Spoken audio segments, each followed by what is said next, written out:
Να σας καλημερίσω και εγώ με τη σειρά μου και να ευχαριστήσω τον Γιώργο τον Δούμενο που μας δίνει την ωραία δυνατότητα να μπορούμε να συνάδελφοι μεταξύ μας να συζητάμε κλινικά περιστατικά.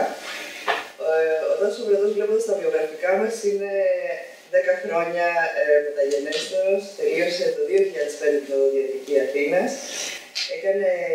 Ακολούθησε στη συνέχεια το μεταπτυχιακό της περιοδολογίας στο Πανεπιστήμιο Κολόμπια το 2008, όπου αποφύγησε το 2011 έχοντας λάβει και το Master of Science. Στη συνέχεια επέστρεψε στην Ελλάδα, όπου πλέον διατηρεί ιατρείο που ασχολείται αποκλειστικά με την περιοδολογία και τα επιτρέχματα στη Χαλκίδα, και θα μας παρουσιάσει ένα πολύ ενδιαφέρον περιστατικό. Είναι ένα αισθητικό περιστατικό που μάλλον προβληματίζει πολύ συχνά τους περιοδολόγους και γενικά όλους τους οδοντιάτρους στην κλινική πράξη. Θα προσπαθήσουμε να το κάνουμε λίγο διαδραστικό με ποια έννοια.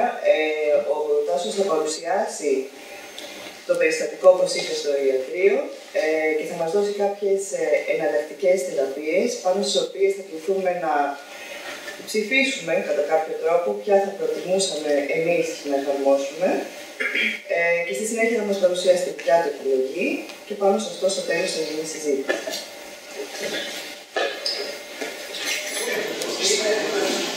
Καλημέρα και από μένα. Είναι λίγο δυνατά. Λοιπόν, έχουμε και τον συνάδελφο που έχει κάνει το προσεκτικό μαζί μας για να συζητήσουμε περαιτέρω. Ξεκινώντας, να ευχαριστήσω όλους για την παρουσία τους στην μία όχι τόσο ανοιξιάτικη ημέρα, πρωινό σήμερα. Να διαφωνήσω με τον Γιώργο και εμείς εδώ είμαστε πάνω των εμφυτευμάτων, οπότε το πρώτο περιστατικό αφορά εμφύτευμα. Και να δώσω έμφαση σε αυτά που είπε η κυρία Λαγού, ότι η αισθητική προσέγγιση των περιστατικών σήμερα, ειδικά στην Ελλάδα της κρίσης, δημιουργεί επιπλέον προβληματισμούς και περιορισμούς ως προς το πώς θα προσεγγίσουμε τώρα περιστατικά. Ξεκινάμε λοιπόν. Έχουμε να κάνουμε μια ασθενή νεαρής ηλικίας, 33 ετών, η οποία είναι γυμνάστρια. Είναι ελεύθερη καπνίσματος, δεν καπνίζει. Διατηρεί ένα πολύ υγιεινό τρόπο ζωής και έχει ελεύθερο ιατρικό ιστορικό. Ο λόγος προσέλευσης ασθενού στο ιατρείο είναι σε σχέση με το δόντι νούμερο 11, μία εμένουσα φλεγμονή και αιμορραγία, ενώ η ασθενής, όπως βλέπετε και από το αρχικό χαμόγελο, έχει υψηλές αισθητικές προσδοκίες. Εδώ βλέπουμε την αρχική εικόνα της ασθενούς και το χαμόγελό της. Στο σημείο αυτό να πω ότι αυτό ήταν μάλλον ήταν το πρώτο περιστατικό τέτοια σημασίας και ενδιαφέροντος στο ιδιωτικό μου ιατρείο. Όταν μου ήρθε, και μάλιστα ήταν το πρώτο περιστατικό που μου έστειλε ο συνάδελφος, όταν ήρθε στο ιατρείο μου χάρηκα από τη μία γιατί είναι ένα ενδιαφέρον περιστατικό, αλλά από την άλλη είναι ένα περιστατικό που μπορούν πολλά πράγματα να εξελιχθούν λάθος. Είναι ένα περιστατικό το οποίο βάζει ιδιαίτερες δυσκολίες και βαραίνει τις κλινικές αποφάσεις. Αναλύοντας σε μια πρώτη ανάγνωση το περιστατικό, βλέπουμε ότι ο 11 έχει εκτεταμένη εξωτερική απορρόφηση. Η γραμμή γέλωτος είναι πάρα πολύ υψηλή και θα πρόσθετα ότι αυτή η φωτογραφία αδικεί το χαμόγελο της ασθενούς. Μπορεί να σηκώσει τα χείλη πολύ περισσότερο γελώντας. Ο βιότυπος των μυστών, των μαλακών μυστών είναι, αν και όχι πολύ λεπτός, οι μεσοδόντιες στηλές είναι πολύ έντονες και σαφείς και έχουν έντονο σκάλοπινγκ, όπως τα λέγαμε στα φοιτητικά μας χρόνια. Ακτινογραφικά παρατηρούμε μια οστική απώλεια, ειδικότερα εκεί στο 12, ενώ είναι εμφανής η φλεγμονή των ελεύθερων ούλων στο δόντι 11. Βλέπουμε και σε μεγέθυνση την πρώτη εικόνα και την ακτινογραφική εικόνα. Παραγγείλαμε, εννοείται, με το που είδαμε το περιστατικό, μία αξονική τομογραφία, η οποία φαίνεται εδώ. Θα παρατηρήσουμε στην τομογραφία δύο πράγματα. Θα ήθελα να δώσουμε να δείξουμε την προσοχή μας. Το ένα είναι ότι φαίνεται ότι υπάρχει έστω και μικρό, λεπτό, όπως θα περιμέναμε σε αυτή την περιοχή, παρειακό πέταλο.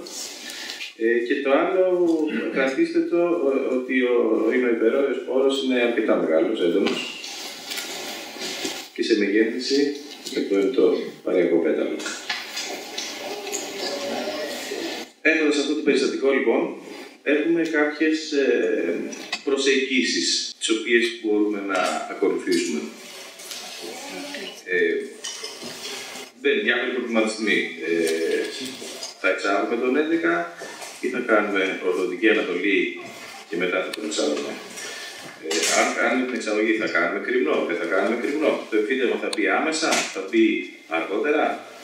Θα κάνουμε διατήρηση μεταξακτικού φατρίου ή θα κάνουμε GPR αργότερα. Είναι όλα αυτά κλινικοί προβληματισμοί που πρέπει να σκεφτούμε από την αρχή και οι οποίοι θα μας καθοδηγήσουν για τη συνέχεια του περιστατικού.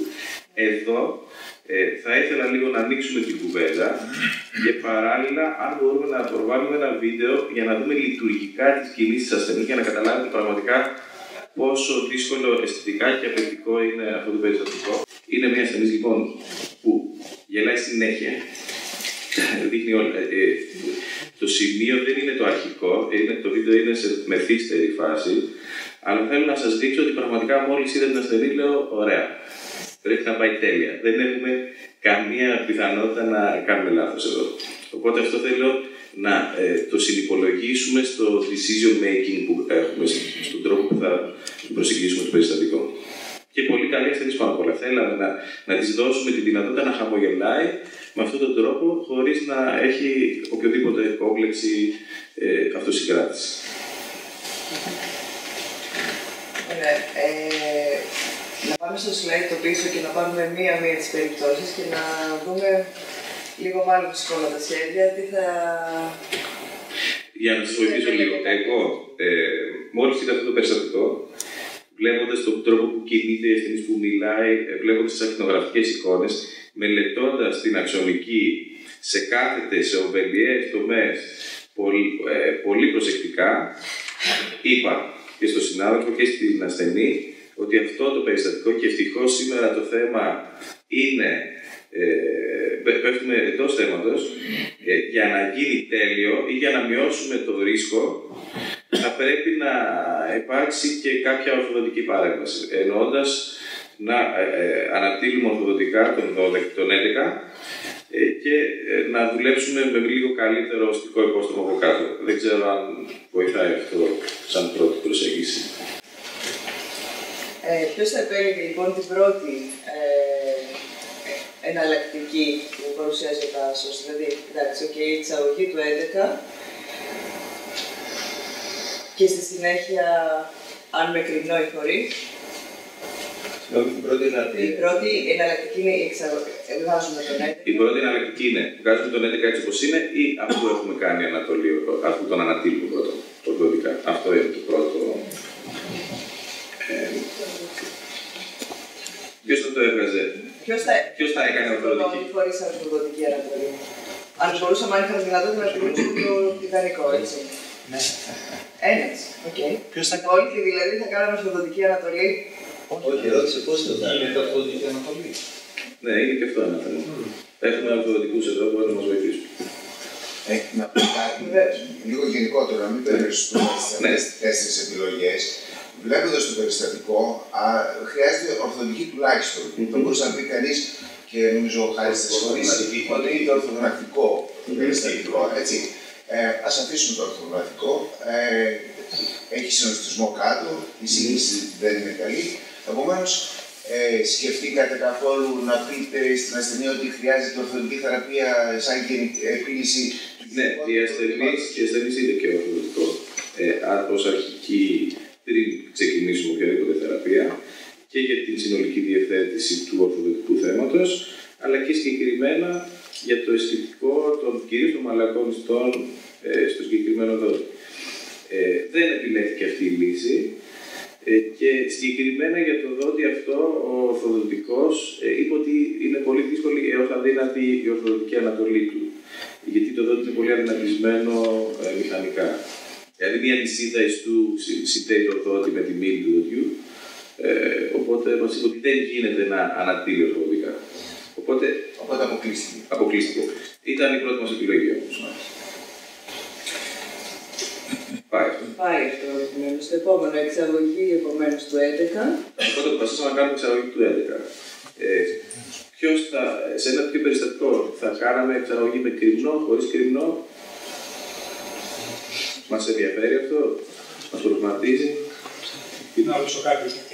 Ρωτήσατε καθόλου τον ενδοδοτιστή που προφανώς έκανε την ενδοδοτική θεραπεία, αν ήταν ένα αρχαιικό σφράγισμα, θα έλεγα, ή ήταν εξωτερική απορρόφηση. Μου φαίνεται σαν εξωτερική απορρόφηση, δηλαδή. Ναι, η διάγνωση. Να πω εδώ δύο πράγματα. Όταν ήρθε ο ασθενής, είχε αυτή την εικόνα, είχε έρθει πρώτα στο δικό μου ιατρείο και μετά πήγε στο παρετένθη στον Τάσο. Το πρόβλημα ήταν, είχε γίνει η ενδοδοτική θεραπεία κάποιο παλιότερο χρόνο, είχε γίνει μια φιενική αποκατάσταση πέμπτης ομάδας, δεν ξέρουμε τι συνέβη, πώς ήταν η πέμπτη κατάσταση. Ήρθε έτσι, μετά, από αυτήν την άποψη, ακριβώς. Γιατί ήταν εξωτερική απορρόφηση και αντιμετωπίστηκε ως έμφραξη, είναι λογικό να συνεχίσει να απορροφάται. Σε κάθε περίπτωση, βέβαια, είναι ένα δόντι το οποίο δεν μένει, είναι μια συζήτηση που είναι ένα δόντι καταδικασμένο. Άρα ξεκινάμε από εκεί.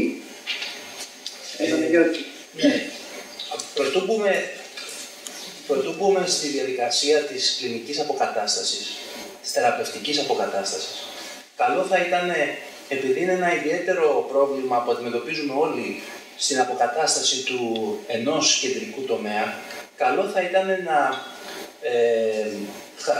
εντοπίσουμε τα κρίσιμα σημεία, τα οποία είναι τα επικίνδυνα σημεία μιας τέτοιας αποκατάστασης.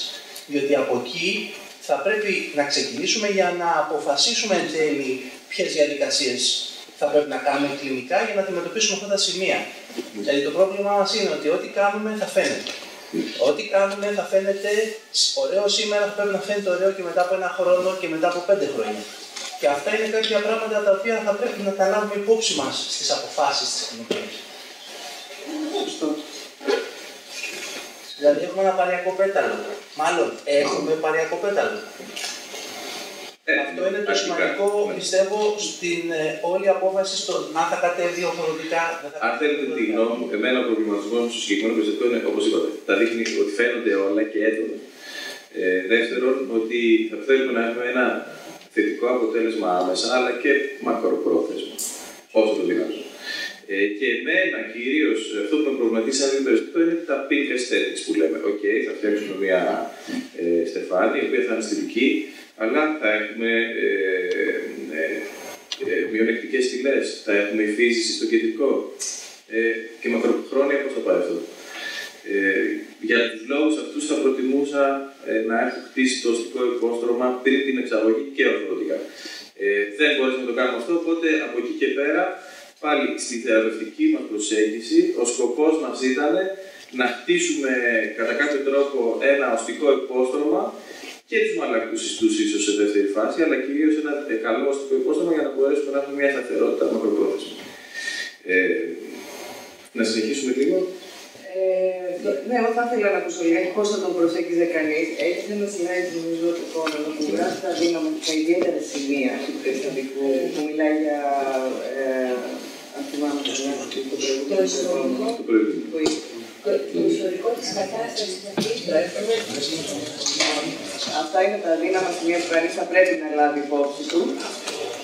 Κατά τη γνώμη μου, θα πρέπει να δει αν περιορίζεται στην αποκατάσταση προσθετικά αυτού του συγκεκριμένου δοντιού ή θα βοηθούσε και η αποκατάσταση, μια και μιλάμε για υψηλή αισθητική, όλων των προστίων δοντιών. Με τη βοήθεια όψεων. Ιστορικό υπάρχει από αυτή τη στιγμή. Τι συνέβη, τι πράγμα. Κοιτάξτε, είναι λίγο ασαφές, γιατί Δεν είχαμε πληροφορίες. Τραύμα, νέκρωση, τι ήταν, γιατί είναι έτσι. Η ασθενής ανέφερε ότι είχε κάνει κάποια ενδοδοτική θεραπεία γιατί είχε ένα εκτεταμένο περιορισμό στο συγκεκριμένο δόντι. Όταν ήρθε σε εμάς, έγινε κάποια στιγμή ενδοδοτική θεραπεία. Σε επόμενο χρόνο χρειάστηκαν να γίνουν και κάποια αισθητικά γιατί υπάρχει κυριτίνη και από την χειρική πλευρά του δοντίου και στις πρώτες ομάδας που επενέβη ο οδοντίατρος, αφού έκανε ό,τι έκανε, μετά από 4-5 μήνες άρχισε να έχει αυτή την εικόνα. Και βασίστηκαν πάνω στο ό,τι μας είπε στο ιστορικό ασθενή. Πάντως δεν νομίζω ότι επηρεάζει το σχέδιο. Φαίνεται να είναι εξωτική απορρόφηση, γιατί δεν το έχουμε, δεν μπορούμε να ξέρουμε. Αλλά δεν νομίζω ότι επηρεάζει κανένα. Δηλαδή αυτό το δόντι είναι καταδικασμένο. Δεν νομίζω ότι μπορούμε να παρέχουμε. Ναι, εντάξει. Είναι λίγο ασαφές τέλος πάντων, γιατί δεν μπορέσαμε να επικοινωνήσουμε με τον συνάδελφο. Ορθοδοτικά όμως, γιατί δεν μπορεί να γίνει, δηλαδή υπάρχει κάποια κριτήρια πότε μπορούν και πότε δεν μπορούν. Ναι, αυτό δεν μπορώ να το απαντήσω. Έχω την αίσθηση ότι επειδή η απορρόφηση ήταν πολύ έντονη, προφανώς μηχανικά δεν άντεχε το δόντι να δεχτεί δυνάμεις χωρίς να σπάσει. Έτσι ήταν. Με βάση την νομάτευση του ορθοδοτικού. Φυσικά μπορούμε να ακούσουμε και άλλες απόψεις. Εδώ έχουμε πολλούς ορθοδοτικούς σήμερα. Να ακούσουμε και κανένα άλλο ορθοδοτικό όμως αυτό. Δηλαδή θα μπορούσε αυτό να μετακινηθεί. Γιατί αν το βασικό πρόβλημα για μένα είναι το οστικό πρόβλημα στην εκεί στηλή του 12. Συμφωνώ. Λοιπόν, το να μετακινήσει μόνο τη ρίζα δεν κάνει τίποτα. Πρέπει να μετακινήσει όπως και το 12. Και το 12. Ακόμα και μια μεμονωμένη περιοχή. Αλλά κάποιος ορθοδοτικός να τοποθετηθεί, αν θα μπορούσε να το κάνει αυτό και πόσο εύκολο να γίνει αυτό. Ναι, ο κύριος Αγγελόπουλος. Εγώ θα ήθελα να σχολιάσω το εξής. Είναι μια κατάσταση με τόσο έντονο ουλοχαμόγελο, τόσο λεπτά προσωπικό ταούλα. Είναι σίγουρο ότι αυτή η περίπτωση μετά από κάποια χρόνια ό,τι και να κάνεις θα είναι πολύ δύσκολα αντιμετωπίσιμη αισθητικά. Δεν θα φαίνεται τόσο καλά όσο θα φαίνεται με το τέλος της θεραπείας που είμαι σίγουρος ότι θα το έχετε κάνει πολύ ωραίο. Επομένως, με αυτή τη λογική θα ζητούσα από τον οδοντιστή μου αν θα μπορούσε έστω να βάλει κάποιο γάντζο, κάτι να κάνει για να το τραβήξω και ακούστε να δείτε τι σκέφτομαι. Να κάνω μια παράταση της παρούσας κατάστασης, δηλαδή τη ρίζα που δεν θα είναι 1/1, γιατί όταν θα κατέβει προφανώς θα είναι λιγότερο από 1/1, αλλά να την κρατήσω όσα περισσότερα χρόνια γίνεται, να αρθικοποιούμενη με τα όμορα δόντια, μετά από ορθοδοντική καθοδικούμενη ανατολή, και να αναβάλω για αργότερα την αποκατάσταση την εφητευματική. Είναι ενδιαφέρον. Ο κύριος Κωνσταντινίδης. Να πω κάτι για την ορθοδοτική παρέμβαση. Ο Γιώργος είπε κάτι πάρα πολύ σωστό. Αν κάνουμε μόνο ορθοδοτική παρέμβαση στον 11, δεν πιστεύω ότι θα έχουμε το αποτέλεσμα που θέλουμε. Γιατί το πρόβλημα, όπως είπε ο Γιώργος, είναι στο εκείς του 12.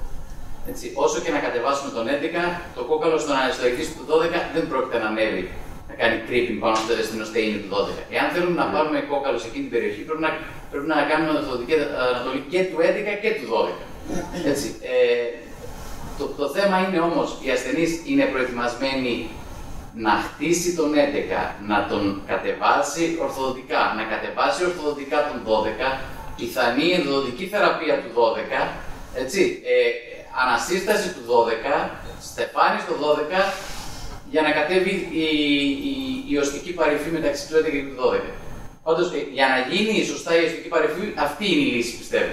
Έτσι. Αλλά το θέμα είναι εάν η ασθενής είναι διατεθειμένη να τα κάνει όλα αυτά τα πράγματα. Να τροχίσει τελικά τον 12, ενδοδοτική θεραπεία στον 12, για μένα όλα αυτά είναι too much. Έτσι. Δεν ξέρω, δηλαδή, αν ήμουν ασθενής δεν θα το δεχόμουν. Αλλά αν θέλουμε να πάρουμε κόκαλο εκεί του 12, αυτή είναι η λύση. Δεν είναι η λύση να τραβήξουμε μόνο τον 11 κάτω, γιατί το κόκαλο δεν θα ανέβει στον 12.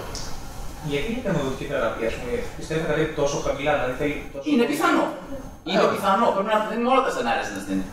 Δεν είναι ωραίο να φτάσουμε μετά από 3-4 μήνες να πει τώρα θα τον κόψω αυτόν, αλλά μπορεί να φτάσω πολύ κοντά στο σκορπό και πρέπει να σου κάνω την θεραπεία. Πρέπει να τα έχει πει από την αρχή αυτά. Εγώ μου αρέσει στον ασθενή να μιλάω τα λέω από την αρχή όλα τα σενάρια. Όχι ξαφνικά 5 months down the road. Ξέρεις τώρα, τώρα βλέπω ότι θα φας μια ενδοτική θεραπεία στον 11. Στο 12. Μπορεί να μην χρειαστεί, αλλά πρέπει να το πούμε όμως. Και η ενδοδοτική θεραπεία όμως να μην τέχνη είναι επειδή θα κατέβει ο 12. Θα έχεις, οι μαλακίες θα ακολουθήσουν τη μετατόπιση του δοντιού, άρα θα έχεις μια διαταραχή της ασυμμετρίας στη γραμμή ουλών. Επομένως, πας για αισθητικό crown lengthening στο 12 με έκθεση της επιφάνειας της ρίζας, που αυτό σημαίνει ευαισθησία, μετά πρέπει να το κόψει αυτό το δόντι από κάτω. Και έρχεσαι σε αυτό. Γιατί αν κάνουμε συνδεσμοτομή κατά τη διάρκεια της ανατολής, τα σημεία που δεν θέλουμε να. Θα ρωτήσω εδώ και τους ορθοδοντικούς. Δεν μπορούμε να φέρουμε μόνο τη θηλή και τα υπόλοιπα να μείνουν εκεί που. Το μέσο παριακό όμως πώς μπορεί να γίνει με συνδεσμοτομή? Δεν ξέρω πόσο εύκολο είναι. Θα εκτεθεί ρίζα. Ναι. Μετά θα γίνει αποκατάσταση όμως, προσθετικά πλέον. Έχουμε περιθώριο που έχουμε τον τρόπο της σύγκλησης να έχουμε μετά από επαφή. Θα αναπτύσσεται φαντάζομαι. Αυτό ήταν το καλύτερο νέο αυτό. Ότι ήταν γυμνάστρια με πολύ καλό υγιεινό τρόπο ζωής και δεύτερο, έχει ανοιχτή δείξη μπροστά. Δεν έχουμε πολύ μεγάλες δυνάμεις.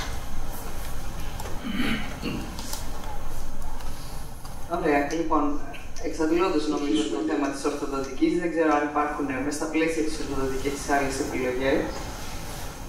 Τελικά οι ασθενείς δεν ακολουθούν ορθοδοντική, οπότε αφήνουμε αυτό το σενάριο. Ναι. Και προχωράμε. Αποφασίσαμε να μην σηκώσουμε κίνδυνους κατά την εξαγωγή. Θα σκεφτόταν εδώ κάποιος να βάλει άμεσο εμφύτευμα. Δεν νομίζω. Δεν νομίζω ότι. Αυτό να είναι. Κάποιοι θα το σκεφτόντουσαν. Ναι, εντάξει. Προτείνεται σαν λύση. Ναι. Απλώς αυτό το περιστατικό. Ποια χρονολογία είναι το περιστατικό? Είναι του 12. 2012. Τότε δεν θα το σκεφτόσουν. Αν ήταν του 3, 4 θα το σκεφτόσουν. Ήταν φρέσκο. Εγώ θα πρόσθετα όμως και μια τρίτο τέταρτο θα μας τέταρτο κάτι άλλο. Άμεση τοποθέτηση εμφυτεύματος με ταυτόχρονη αύξηση των μαλακών ιστών. Η διαχείριση του με κρυμνό ή χωρίς κρυμνό? Χωρίς κρυμνό. Που σημαίνει ότι στο φατνίο βάζεις την κρυμνό διαχείριση στον κάπ και βάζεις και. Άρα άμεση τοποθέτηση και να βάζετε και ένα επόμενο. Ναι, συμφωνώ. Ναι. Εδώ θα πρέπει να ξέρουμε στην εξαγωγή βέβαια αν έχουμε παριακό πέταλο ή όχι, γιατί αυτό λίγο μας περιορίζει. Και πάλι φαίνεται ότι υπάρχει ακτινογραφικά και φυσικά τέτοιες επεμβάσεις. Λες στον ασθενή, προγραμματίζω άμεση, αλλά αν κατά την εξαγωγή δεν έχουμε αυτά που πρέπει, πάμε για μεθύστερη. Σε κάθε περίπτωση, εμείς αποφασίσαμε να μην κάνουμε άμεση. Κατά την εξαγωγή, θα σκεφτόσασταν socket preservation. Αυτό είναι το τέταρτο. Με αυτό που είναι, δηλαδή, απλά χωρίς την τοποθέτηση του μοσχεύματος. Χωρίς την τοποθέτηση του επιτεύγματος, δηλαδή μόσχευμα. Θα σας πω.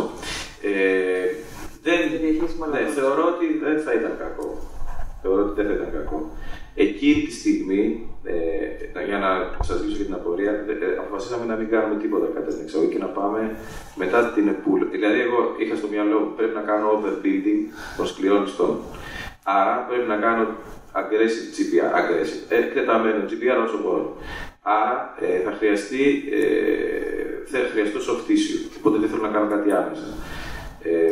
Άρα, επειδή το περιστατικό ακριβώς όπως είπε ο συνάδελφος έγινε το 2012, μετά την περίοδο της οικονομικής κρίσης, προσπαθείς μέσα σε όλα, στην προβλεψιμότητα και σε όλα να βάλεις και ένα φρένο στο κόστος και στο χρονοδιάγραμμα του ασθενούς. Οπότε, ιδανικά, ναι, θα ήθελα να βάλω και ένα στάδιο ακόμα, να κάνω και διατήρηση του εξαρτητικού φατνίου, να περιμένω ένα τετράμινο και μετά να μπορώ να κάνω το GPR μου, το οποίο μπορεί να ήταν και πιο εύκολο. Εγώ εκείνη τη στιγμή αποφάσισα ότι θα πάω κατευθείαν για GPR μετά από 8 εβδομάδες, οπότε θα είχα και το αρχικό soft tissue healing.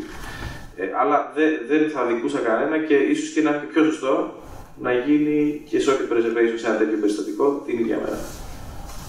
Δεν ξέρω αν υπάρχουν σχόλια πάνω σε αυτό. Ενδεχομένως να μπορούσε να γίνει και ανάπλαση. Ναι, ενδεχομένως. Αν και προτιμώ να έχω soft tissue. Χωρίς αναπέταση κρυμνών και πάλι. Δηλαδή, τοποθέτηση μοσχεύματος με μεμβράνη σε σχήμα κόνου. Ice cream cone technique. Ναι. Και από πάνω μισχωτό μόσχευμα με μισχωτό κρυμνό από την υπερόα ή ένα πλάτο από. Ναι, σίγουρα. Απλώς αυτό είναι ακόμα καλύτερο. Απλώς έγινε και αυτό στον οικονομικό περιορισμό. Δηλαδή βάζουμε και το Μόσχα και τη μεμβράνη πλέον. Ναι, με τη λογική ότι είμαστε εκεί, έχουμε βγάλει το δόντι, άρα μπορούμε να εκμεταλλευτούμε εκείνη τη στιγμή, ας πούμε. Δεν την αφήνουμε έτσι. Και ίσως δεν πειράζουμε τόσο τις μεσοδόντιες στιγμές που είναι τόσο. Σίγουρα. Δεν ήθελα να τις τελικά θα απορροφηθούν σε δεύτερο χρόνο. Ναι, συμφωνώ. Για να καταλήξουμε. Εμείς κάναμε εξαγωγή του 11, αποφασίσαμε να εξαρθεί το 11 χωρίς ορθοδοτική, λόγω και της άρνησης του ορθοδοτικού και του ασθενούς να μπει στη διαδικασία. Αποφασίσαμε να μην σηκώσουμε κρυμμού σε πρώτη φάση, να βάλουμε αργότερα το εμφύτευμα και να κάνουμε GPR, οστική ανάπλαση, μετά από 8 εβδομάδες. Είχα ενημερώσει βέβαια σε αυτό το σημείο, γιατί θίξατε κάποια ωραία θέματα σε σχέση με την φυλή μεταξύ 11 και 12 και σε σχέση με το οστικό υπόστομα.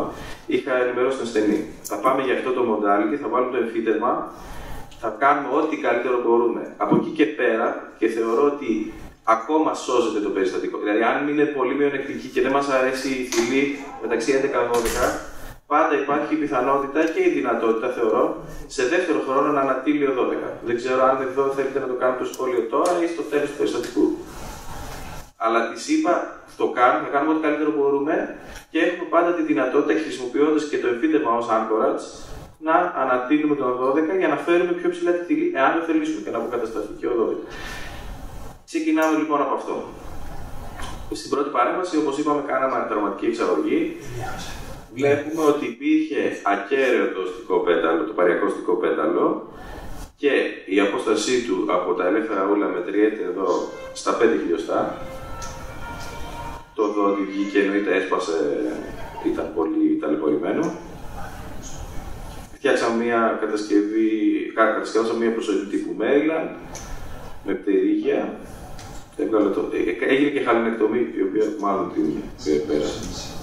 Ναι, έγινε και χαλινεκτομή, την οποία για κάποιο λόγο την. Δεν ξέρω. Πάντως σε εκείνη τη φάση κάναμε και χαλινεκτομή, προετοιμαζόμενοι για το GPR μετά από 2 μήνες. 2 μήνες, αυτή είναι η εικόνα. Έχουμε ρύπνωση στον εννοείται και μασιτικά. Οπότε μπαίνουμε στη διαδικασία να ανοίξουμε κρυμνούς. Θέλετε λίγο να συζητήσουμε για σχεδιασμό κρυμνών τώρα, Να πω κάτι πριν το σχεδιασμό κρυμνών. Με μια προσωπική μου προτίμηση, επειδή βλέπω εδώ ότι είχατε βάλει κάποιο πόντικο. Αυτό επουδενίδετο, προσωπικά το συγχαίρω. Όταν μου έρχεται το ασθενή στο ιατρείο για να κάνω κάποια ανάπλαση και μπορώ να βάλεις τη μαστική μετά. Αυτό και βλέπω αυτό το πράγμα, μου σηκώνουν τρίχες. Αυτό το πράγμα δεν το θέλω. Γι' αυτό λέω αρκετό καιρό πριν στην ασθενή να πάει στον προστολόγο και να το ισιώσει έτσι στην ίσα ίσα να έχει μια μικρή μητούλα παριακά να κουμπάει τα όλα που μέσα ένα κενό. Έτσι, αυτό θα το κάναμε αν ήταν κάποια μόνιμη αποκατάσταση, να φαίνεται σαν το πόντικ να βγαίνει μέσα από τους ιστούς. Εδώ όμως πρόκειται να κάνουμε το μέση εκεί πάνω και θέλουμε ο ιστός να έχει ετοιμάσει πλήρως. Να μην είναι ειδηματώδης. Και να κρατάει τα ράματα βασικά. Εδώ θα περάσει το ληστήριο από εκεί πέρα και θα κρατάει τα ράματα, θα σχιστεί. Γι' αυτό επίσης. Συμφωνώ. Να κάνω παρατήρηση μόνο. Επίσης, αυτό που είπες για 8 εβδομάδες, πολλοί λένε 8 εβδομάδες για να πούν για GPR. Πάλι προσωπική μου προτίμηση, δεν μπαίνω σχεδόν ποτέ σε 8 εβδομάδες. Όχι ότι δεν μπορώ να κλείσω το κόκαλο, δεν μπορώ να κάνω το κόκαλο. Το θέμα είναι ότι ο ιστός από πάνω δεν είναι ωραίος για να μου κρατήσει κόκαλα, μεμβράνες, ξενομοσχεύματα, αυτομοσχεύματα για να αρθεί καλά. Προτιμώ να περάσω τις 10 εβδομάδες, να πάω με 10 με 12. Αυτό που λένε πολλοί 4 με 8 προσωπικά είναι εντελώς τοπικό, άμα ξέρουν τη ρουλική. Όσον αφορά το Pontic, κοιτάξτε, το Pontic το συγκεκριμένο δεν ήταν και τόσο επιτυχές. Ίσως στη συγκεκριμένη περίπτωση ένα Pontic το οποίο θα στήριζε τις στυλές μέσα από το φάτνιο χωρίς να πιέζει, βοηθούσε γιατί ίσως τροποποιούσε και μας φόβιζαν πολύ οι θυλές.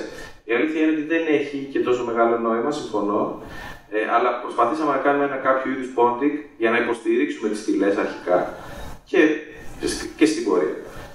Αλλά συμφωνώ με την παρατήρηση, δεν είναι λάθος παρατήρηση. Πάντως από αυτά τα δύο slides, με συγχωρείς, αν μου επιτρέπεις, φαίνεται η πτώση, η υποχώρηση της στηλής στο 12, ήδη, στην εκκής επιφάνεια, αρχίζει δηλαδή και εμφανίζεται το πρόβλημα, όπως και το παριακού στικού πετάλου. Και μάλιστα να τονίσουμε εδώ ότι η αρχική εικόνα είχε είδημα, είχε φλεγμονή. Τα όλα ήταν ειδηματώδη. Με το που μόνο και μόνο με την εξάρτηση της φλεγμονής, έστω και το δόντι, πιστεύω θα είχαμε μια ρύθμιση της στηλής. Ανοίγουμε και βλέπουμε αυτό το. Όταν το άνοιξα, η αλήθεια είναι δεν χάρηκα πάρα πολύ. Δεν το είπα στον Γιώργο, γιατί ήταν το πρώτο περιστατικό. Αλλά η αλήθεια είναι ότι το παριακό πέταλο ήταν blown out τελείως. Δηλαδή, πέρα από την προσδοκία μου, δεν μου άρεσε αυτό. Το βλέπουμε εδώ το παριακό, δεν υπάρχει.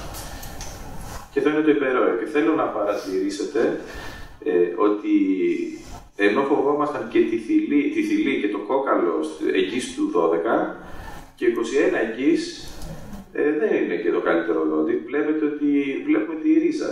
Υπάρχει παριακό και υπερόριο πέταλο σε αυτό το δόντι. Μπορεί να μας κρατήσει ίσως τους μαλακούς τους, αλλά υπάρχει και απώλεια οστού ακριβώς στην εγγύς επιφάνεια της ρίζας.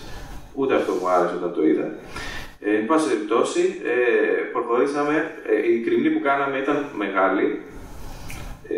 Θα ήθελα μια μεγάλη βάση αιμάτωσης, ένα μεγάλο κρυμνό. Επίσης, ήθελα, επειδή πάντα συγκρίνουμε τις στηλές, να έχω μια κάποια συμμετρία. Ό,τι η ρίγνωση πάρω να είναι συμμετρική, γιατί μπορούμε να πάρουμε ρίγνωση και στις υπόλοιπες στηλές.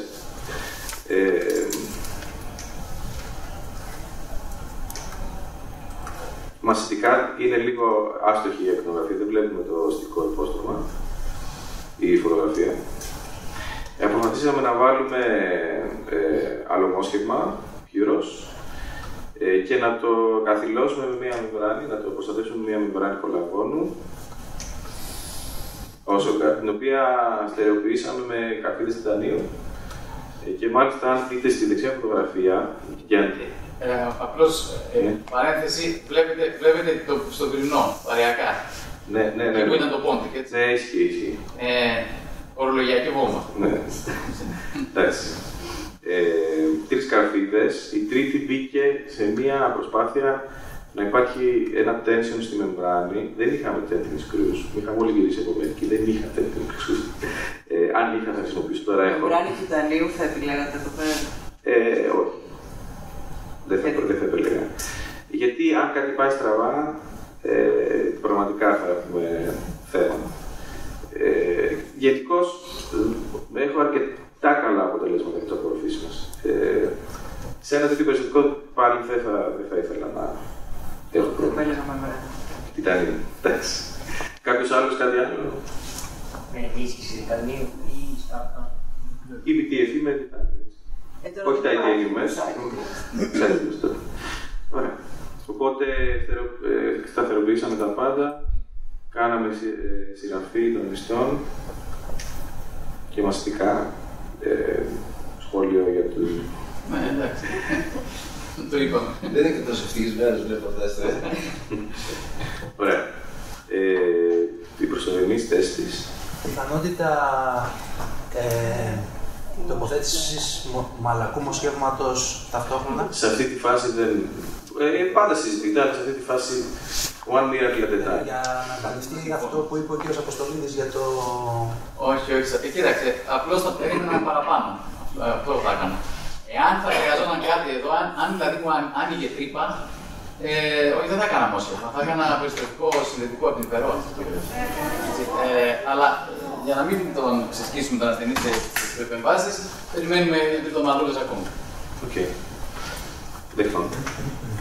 Προσωρινή και το χαμόγελο της ασθενούς, 1 εβδομάδα ποστό. Η ασθενής είναι γυμνάστρια. Τρώει υγιεινά. Δεν καπνίζει. Άρα μπορούμε και στις 8 εβδομάδες, νομίζω. Overbuild. Προσπαθήσαμε να φέρουμε τα ελεύθερα όλα όσο πιο χαμηλά μπορούμε. Δεν είχε ανοίξει κάτι. Τη δεύτερη εβδομάδα επίσης δεν είχε ανοίξει κάτι, ευτυχώς. Και πάμε στους 3 μήνες Χαρήκαμε τη δεύτερη εβδομάδα, στους 3 μήνες λέμε ωραία, η θηλή πάλι χάθηκε. Να δούμε λίγο και τη σειραφή εκεί πέρα. Να δούμε, ναι. Τη σειραφή εδώ, εδώ. Θέλετε μαστικά, θέλετε παρέχα. Εντάξει, το κοιτώντας το περιστατικό τώρα και εγώ βλέπω πράγματα, θα βάζα κάποια ράμματα σε κάποια σημεία παραπάνω, θεωρώ. Αλλά εντάξει, μια χαρά το ξέρω. Μια χαρά. Ναι, τι εννοώ. Εννοώ στην κάθετη πίσω στο κοινό, δεν ξέρω. Θα βάζα σίγουρα λέμε. Εντάξει. Οπότε έχουμε αυτή τη θηλή στους 3 μήνες και στους 5 μήνες ακόμα περισσότερο, αφού έχουμε βγάλει την προσωρινή μας και μαστικά. Και εδώ έχουμε βγάλαμε και δεύτερο CDC. Αν και αυτή τη βδομάδα νομίζω είδα στο group μια διαμάχη για το πόσες CDC βγάζουμε για ένα δότη ή όχι. Δεν ξέρω, εγώ βγάζω. Και θεωρώ ότι πραγματικά με τη νέα τεχνολογία η ακτινοβολία είναι αρκετά χαμηλή. Δεν νομίζω ότι...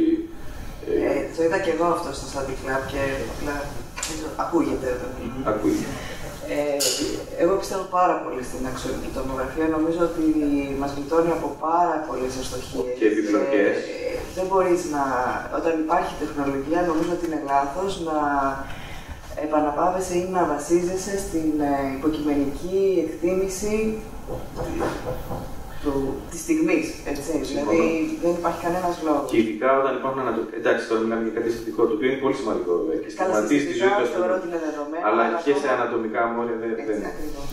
Απλώς να πω λίγο τον αντίλογο. Όχι, συμφωνώ ότι χρειαζόμαστε και σε αυτή τη φάση σίγουρα και εγώ θα έκανα.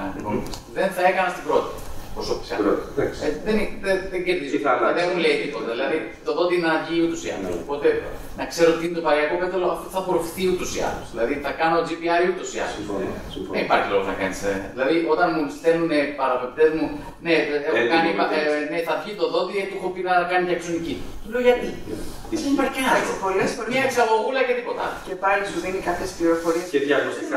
Θα το ανοίξει τη δότη πληροφορία, γιατί να φάει την ακτινοβολία. Και προς υπεράσπιση τώρα του συγκεκριμένου περιστατικού, την πρώτη την είχε κάνει ο Γιώργος, αλλά σκεφτείτε ότι είχα μια περίεργη εξωτερική απορρόφηση, ακόμα και διαγνωστικά. Να δούμε τι γίνεται. Εγώ θεωρώ ότι δεν ήταν και τόσο υπερβολή. Αν και δεν είναι λάθος η προσέγγιση. Λοιπόν, βλέπουμε ότι έχουμε πετύχει κάποια ανάπλαση κάθε εύρος. Τα νούμερα που βλέπουμε μας αρέσουν αρκετά. Όμως, όσο πλησιάζουμε στη μέση γραμμή, βλέπουμε ότι και το εκείσα από διάμετρο η παραγωγική διάσταση του στουλεπταίνει αφενός και αφετέρου έχουμε και έναν έντονο πόρο, ο οποίος με προβλημάτιζε προεγχειρικά πριν βάλουμε το εμφύτευμα. Εδώ είναι σε μεγέθυνση λίγο οι κάθετες τομές. Βλέπετε όσο πάμε προς τη μέση γραμμή, μειώνονται τα νούμερα που θέλουμε να βλέπουμε. Και πάμε τώρα στη φάση τοποθέτησης του εμφυτεύματος. Σηκώνουμε κρυμνούς, έχοντας δει την οστική απώλεια εκεί του 21, σκέφτηκα ότι καλό θα είναι, έχω χάσει τη μία θηλή, την άλλη θηλή την έχω. Δεν θέλω να την ξαναπειράξω αυτή τη θηλή. Οπότε κάναμε παπίλα sparing incision. Εδώ βλέπουμε το CJ και την οστική απώλεια σε αυτή τη φάση. Και για να έχουμε μια συγκριτική εικόνα πριν και μετά την ανάπλαση. Εντάξει, κάτι κερδίσαμε. Έχουμε, νομίζω το συζητήσαμε στο τηλέφωνο, υπάρχει μια απορρόφηση και παρειακά, όπως μετά από κάθε αναπέταση κρυμνού μπορούμε να έχουμε απορρόφηση στο οστικό πέταλο και των δοντιών, οπότε έχουμε μια απώλεια οστού και παρειακά του 12. Μαστική αίσθηση, εντάξει, έχουμε ένα μπλοκ οστού που μας δίνει μια καλή εικόνα. Αποφασίσαμε να βάλουμε το εμφύτευμα, ήταν ένα bone level Straumann που είχε καλή αρχική σταθερότητα και παρειακά και μαστική εικόνα. Τώρα, Αφού μπήκε το εμφύτευμα, δεν υπάρχουν κλινικές φωτογραφίες γι' αυτό, όμως αποφάσισα να κάνω over-engineering στο περιστατικό. Βάλαμε ξένο μόσχευμα, μεμβράνη και μόσχευμα συνθετικού ιστού από πάνω, τα οποία δεν φαίνονται σε αυτή τη φωτογραφία. Κλείσαμε. Η ακτινογραφική εικόνα του εμφυτεύματος και η μαστική άμεση μετεγχειρητική εικόνα. Θα δείτε ότι ένα κομμάτι του συνδετικού ιστού είναι εκτεθειμένο. Δεν προσπάθησα να πιέσω πολύ τους ιστούς να κλείσουν τελείως. Αυτό το κομμάτι είναι υπερόια. Δεν το θεωρώ τόσο κρίσιμο για το περιστατικό μας. Εντάξει, ακούω προσεγγίσεις πάνω σε αυτό. Ίσως ένας περιστρεφόμενος κρινός εκεί πέρα να ήταν. Συμφωνώ. Απλώς. Δηλαδή, εγώ τουλάχιστον δεν ξέρω αν συμφωνώ και οι υπόλοιποι έχω παρατηρήσει ότι δουλεύουν πολύ καλύτερα από ό,τι αν τον αποκόψεις εντελώς αυτό το πέρα. Ναι. Θα εξασφαλίσουν μια καλύτερη ομάδα. Δεν ξέρω, τώρα μιλάμε καθαρά βιωματικά. Ίσως τη χειρότερη ή αν όχι η δεύτερη χειρότερη αποτυχία μου ever είναι με τέτοιο. Δεν τους πάρω από τους μυσκοτούς. Και θεωρώ ότι είναι πολύ τραυματική για τον ασθενή. Δηλαδή τον βάζει σε μια διαδικασία που δεν ξέρω αν αξίζει. Στα χέρια μου και στα μάτια μου δεν θεωρώ ότι αξίζει να τους βάζω αυτή τη διαδικασία, γιατί από ένα σημείο και μετά είναι και patient management το περιστατικό. Δηλαδή, άμα ο άλλος πονέσει πολύ, θα ξεχάσει και το 1 χιλιοστό της στήλης.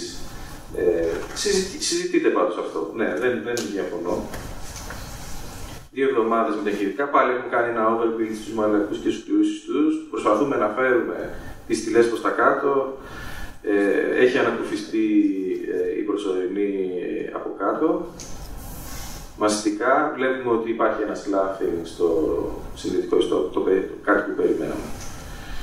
Στους 4 μήνες κάναμε second stage, εκεί είπα, ωραία, αρκετά κάναμε over-engineering στο περιστατικό.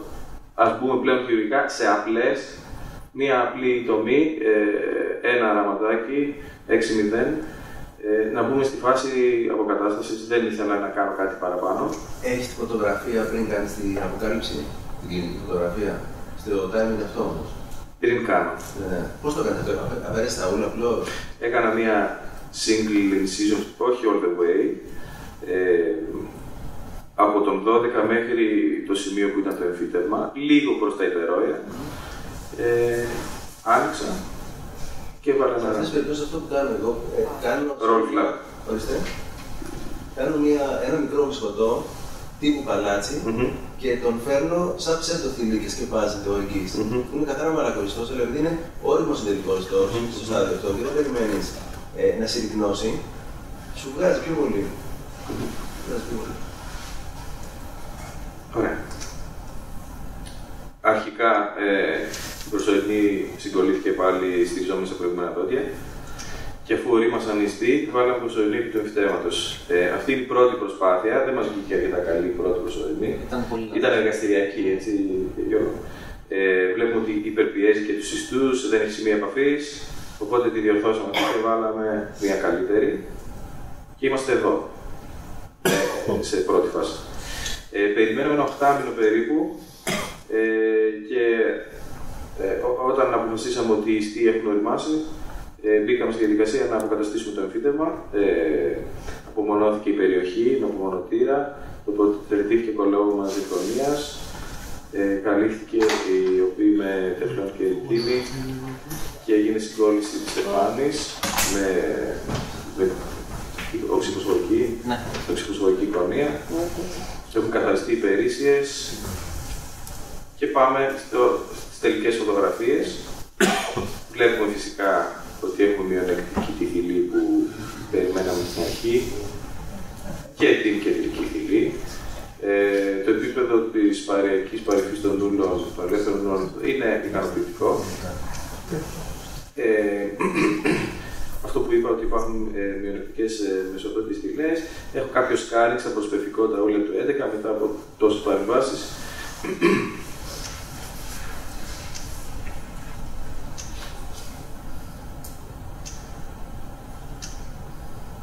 Ναι. Ωραία. Εδώ έχει τελειώσει το περιστατικό. Να συζητήσουμε πριν δούμε το follow-up. Είναι επιτυχία? Δεν θα το έλεγα επιτυχία. Είναι αποτυχία? Δεν θα το έλεγα και αποτυχία. Είναι κάτι αναμενόμενο, θα έλεγα. Περιμέναμε αυτό, το περιστατικό τελείωσε πριν 1 χρόνο. Όταν είδαμε την τελική εικόνα, λέμε εντάξει, δεν τρελαινόμαστε. Ούτε οι ασθενείς το ξετρελάθηκε με αυτό. Της είπα, αν χρειαστεί, μπορούμε να δούμε τι άλλο μπορούμε να κάνουμε. Αλλά περίμενε, δώσ' του λίγο χρόνο. Περίμενα κάποια βελτίωση, κάποιο creeping σε βάθος χρόνου.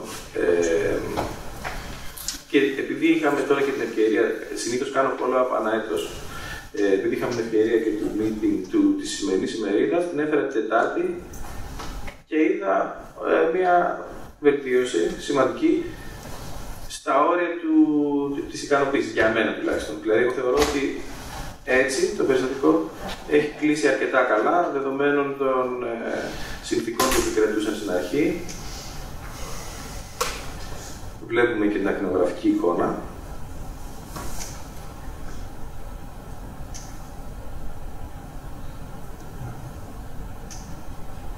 Μασιτικά.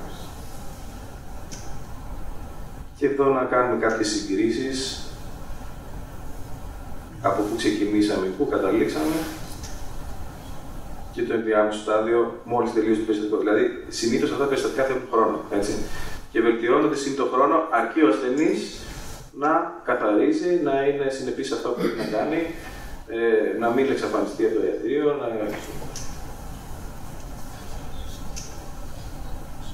συγκριτικά και ακτινογραφίες. Και για να παρουσιάσω ένα χρονοδιάγραμμα, γιατί ήθελα να τονίσω ότι μέσα σε όλους τους περιορισμούς έχουμε περιορισμούς κόστους. Έχουμε περιορισμούς ότι χρειάζονται θεραπείες πολύπλοκες όπως ορθοδοντική, σε τέτοια περιστατικά, μοσχεύματα. Άλλος ένας περιορισμός είναι το χρονοδιάγραμμα. Αυτές οι θεραπείες κρατάνε πάρα πολύ. Δηλαδή, ο ασθενής πρέπει να είναι διατεθειμένος να δεσμευτεί για μεγάλο χρονικό διάστημα, να έχει υπομονή, να είναι συνεπής σε αυτά που πρέπει, στη στοματική του υγιεινή, για να έχει κάποιο ικανοποιητικό αποτέλεσμα στο τέλος. Και φυσικά, και αφού τελειώσουν όλα αυτά, για να είναι διατηρήσιμο το αποτέλεσμα, πρέπει να κάνει το follow-up του, να κάνει τους καθαρισμούς του, να κάνει τη στοματική του υγιεινή. Είχαμε λοιπόν 2 μήνες μετά την εξαγωγή το GBR, 5 μήνες μετά το GBR, τοποθέτηση του εμφυτεύματος, 4 μήνες μετά second stage, 5η παρέμβαση, 8 μήνες μετά τελική συγκόλληση, για ένα σύνολο θεραπείας 19 μηνών, από την αρχή μέχρι το τέλος. Οι ασθενείς ευτυχώς ήταν συνεννοήσιμοι, καταλάβαινε και καταφέραμε να έχουμε ένα αρκετά καλό αποτέλεσμα κάτω από αυτές τις συνθήκες σε περίοδο κρίσης, το τονίζω. Κόστος. Κόστος. Κοιτάξτε, κόστος. Όχι. Να το συζητήσουμε, δεν είναι φλάκα. Όχι, γιατί ήταν σαν να το ναι, έχετε δίκιο. Έχω παρατηρήσει ότι ειδικά σε τέτοια περιστατικά απορροφώ πολύ μεγάλο κομμάτι από τα αναπλαστικά υλικά. Δηλαδή, αν δω ότι χρειάζεται έναν υλικό, έχω πει μια αρχική τιμή, θα το βάλω και θα πω. Δηλαδή, θέλω να μην ρισκάρω, θέλω να έχουμε αποτελέσματα. Σίγουρα δεν είναι τα περιστατικά που θα μας κάνουν πλούσιους. Προτιμούμε ένα μονήρες εμφύτευμα στην κάτω πίστια περιοχή και τελειώνουμε. Αυτά τα περιστατικά δεν είναι όμως περιστατικά ενδιαφέροντα που μας δίνουν την ευκαιρία να συζητούμε, να συνδιαλεγόμαστε και χαιρόμαστε να τα κάνουμε όταν δουλεύουν. Όταν δεν δουλεύουν, μας κόβει το ύπνο κάποια βράδια. Αλλά ναι, είναι και το κόστος. Δηλαδή, βλέπω περιστατικά από τον Χούρτσελερ, βλέπω περιστατικά που τον θαυμάζω, βλέπω διάφορους κλινικούς και από την Ελλάδα. Δεν μπορούμε εμείς να έχουμε τα μέσα και να κάνουμε. Δεν μπορούμε να δώσουμε το ίδιο επίπεδο οδοντιατρικής, πιστεύω, λόγω του περιορισμού του κόστους. Και το κόστος ήταν υψηλό στη συγκεκριμένη ασθενή για αυτό που ακούει ένας ασθενής που λέει: γιατρέ, θέλω ένα εμφυτεύμα, πόσο κάνει. Δεν ήταν αυτό που λέμε: θέλω ένα εμφυτεύμα, πόσο κάνει. Αυτό που φαντάζονται όλοι οι ασθενείς ήταν κάτι παραπάνω. Όχι υπερβολικά ποσά, αλλά σίγουρα δεν ήταν και. Οπότε ο ασθενής καταλάβει κόστος, χρονοδιαγράμματα, στοματική υγιεινή για να έχουμε ένα τέτοιο αποτέλεσμα. Αυτό είναι το περιστατικό μας. Ευχαριστούμε για την προσοχή σας.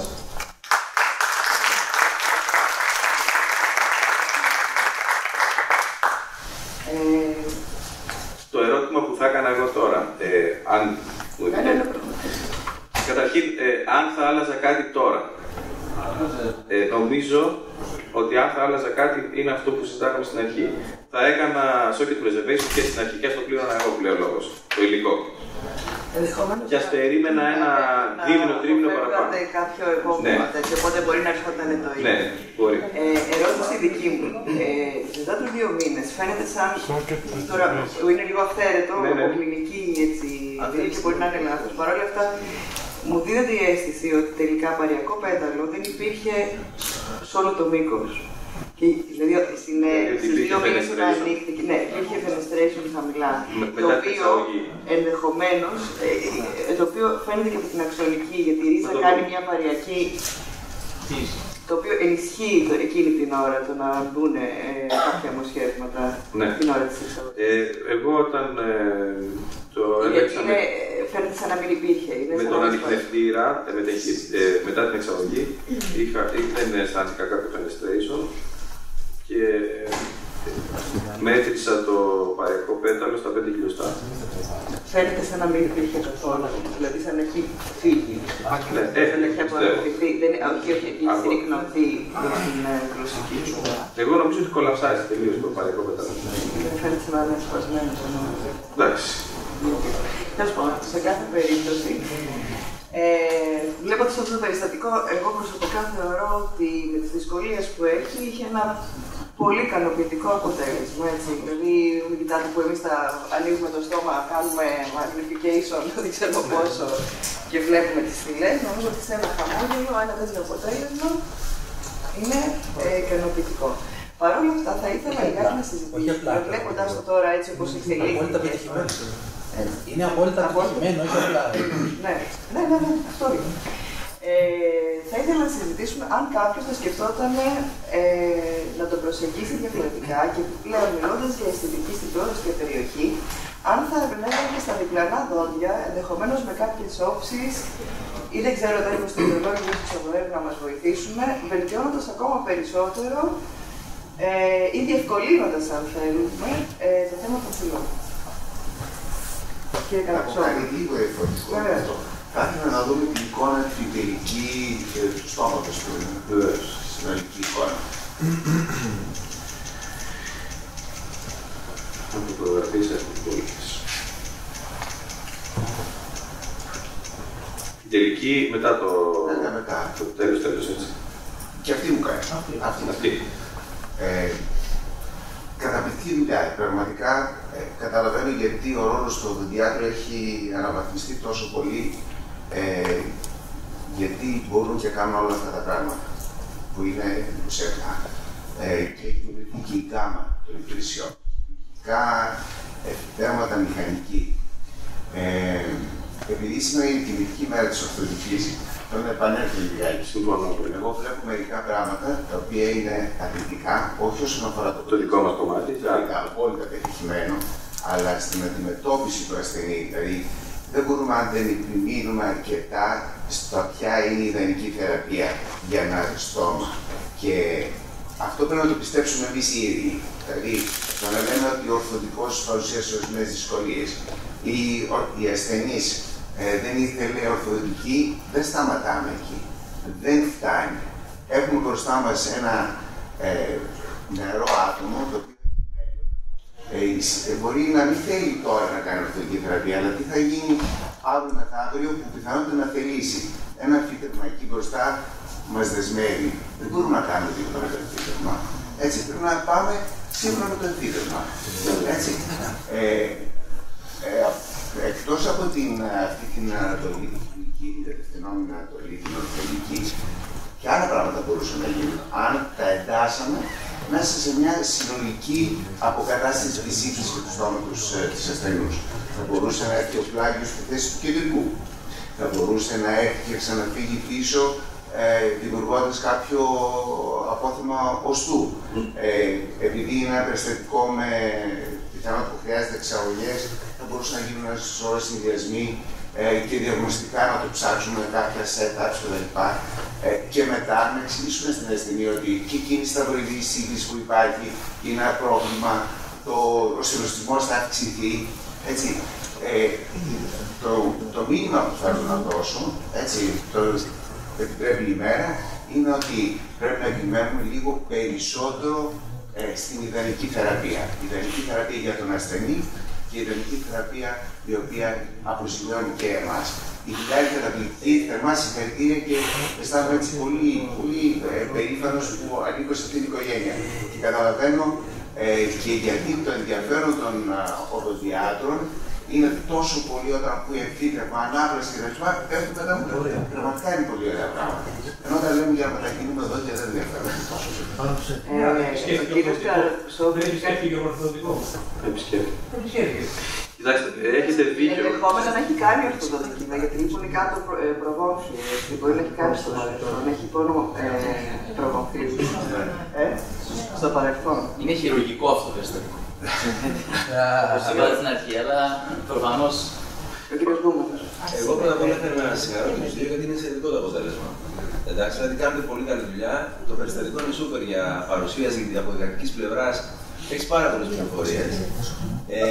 Νομίζω ότι αδίκησες τον εαυτό σου λέγοντας ότι δεν το έδωσε την αξία που του έδωσε, γιατί νομίζω ότι η φύση μέχρι εκεί σε φτάνει σήμερα σε αυτό το περιστατικό. Δεν μπορείς να πας παρά τη φύση, μπορεί να φτιάξεις τη μεσολόγια όπως ήταν τη δεύτερη εβδομάδα, την πίστη μετά τον ένα. Μπορείς μέσω ορθοδοντικής. Μπορείς μέσω ορθοδοντικής, θεωρώ. Λοιπόν, επομένως και θεωρώ ότι το στόχο του Static Lab με την έννοια του ότι να βγει πολύ κουβέντα και ωραίες απόψεις γύρω από πολλά tips, δηλαδή το περιστατικό υπάρχουν. Θα πάρω ευκαιρία πάλι από το γεγονός ότι η ορθοδοντική έχει τη τιμητική της σήμερα και θα ήθελα τη γνώμη και του Στέφανου και άλλων ορθοδοντικών που είναι εδώ πέρα μέσα. Σε πολλά περιστατικά εμείς κάνουμε τα στραβά μάτια για ορθοδοντική. Βλέπεις μόνο το περιστατικό και δεχόμενοι ότι ο ασθενής έχει να κάνει όλη αυτή την γκάμα των εργασιών που πολύ σωστά είπες ότι δεν πληρώνει τη δουλειά και είπες κάτι και για φιάλτη, απόλυτα σωστός. Γιατί σε μια στιγμή ψηλή μου χαμόγελα, άμα βλέπει την πρώτη εβδομάδα τρελαίνεται το πρωί με ότι να έχει φύγει. Άρα πρέπει να περιμένει και τα κάνουμε τις πιο πολλές φορές για μας. Χωρίς να πληρωνόμαστε κιόλας. Γιατί δεν ζήτησε πλέον χρήματα για το μόσημα δυτικού ιστού, αλλά το μόσημα δυτικού ιστού είναι αυτό που σου κάνει όλο το creeping και βελτίωση μακροπρόθεσμα και αυτό του δώσει stability στο αποτέλεσμα της θεραπείας. Όμως, επανέρχομαι σε αυτό. Σε τέτοια περιστατικά που κάνουν τα στραβά μάτια, εγώ τι έχω δει, ας πούμε, ότι ο πλάγιος τομέας αυτός μετά από 6-7 χρόνια αρχίζει και φύγει προστομιακά, στο φυσικό δόντι.